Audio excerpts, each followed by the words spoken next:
Hello મિત્રો, તો આજે વ્લોગનો બીજો દિવસ થઈ ગયો છે।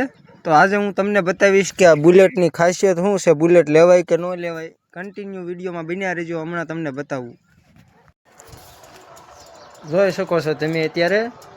હવે હું તમને બતાવી દઉં બુલેટ લેવાય કે ન લેવાય।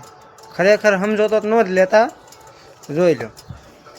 જ્યારે આ તમે જોઈ શકો આપણું બુલેટ છે, આમાં આપણે જ્યારે તો આમ કરીને આમ સાહેબી ચાલુ કરવી ને, પછી અહીં ધીરે ધીરે આમાં આપણે જોતું જવાનું, પ્રોબ્લેમ તરત બતાવી જ રહેશે। તો આમાં એક પ્રોબ્લેમ છે, આપણે ધુવાડો રહ્યો ને એ અહીંથી નથી નીકળતો। સમજી જા ને ક્યાંથી નીકળે છે। હા તો બસ એટલે જ કહેવા ન લેવાય બુલેટ। આવી હુમાનું તો આપણે ખૂટશે જ નહીં। હાલો આપણે આપણું કારખાનું ખોલી નાખીએ। તો કન્ટિન્યુ બન્યા રહેજો વ્લોગમાં। કારખાને તો આપણે પહોંચી ગયા હેવી, હમણાં આપણા કારીગર આવે એટલે કામ ચાલુ કરે। અત્યારે જોઈ શકો છો એને થોડાક નંગનું ફિટિંગ કર્યું છે, હું તમને બતાવું, જોઈ લો।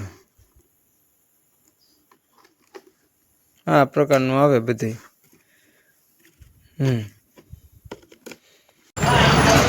તો અત્યારે આપણે ચા પીવા આવી ગયા સારી હોટલે, જો તમારે પીવી હોય તો બધું પી આવે। તો ફાઇનલી મિત્રો તમે અત્યારે જોઈ શકો છો, હું ને ઘનશ્યામભાઈ બે દાદાએ જ આવી છીએ। અત્યારે દાદાએ કામ હતું એટલે હાલ્યા જ આવી છીએ, તમે જોઈ શકો છો। અત્યારે જસદણથી નીકળ્યા છીએ, હમણાં થોડીક વાર પછી દાદાએ પહોંચીને તમને દાદાના દર્શન કરાવું।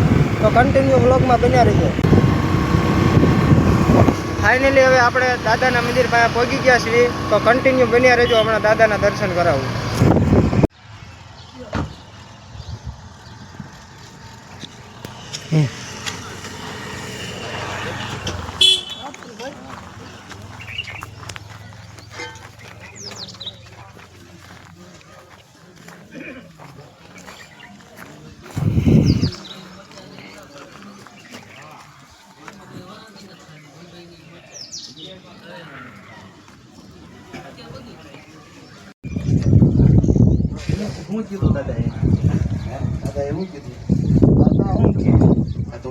ફાઇનલી મિત્રો આપણે અત્યારે હાલમાં દાદા અહીંથી નીકળવી છીએ, તો કન્ટિન્યુ વ્લોગમાં બન્યા રહેજો।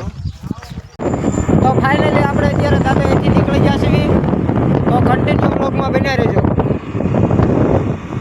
તો ફાઇનલી મિત્રો હવે આ વ્લોગને આપણે એન્ડ આપીએ છીએ। તો આ વિડીયો ગમ્યો હોય તો લાઈક કરજો, શેર કરજો, અને નવા હોય તો ચેનલને સબસ્ક્રાઈબ કરજો। ત્યાં લગી બધાને બાય બાય।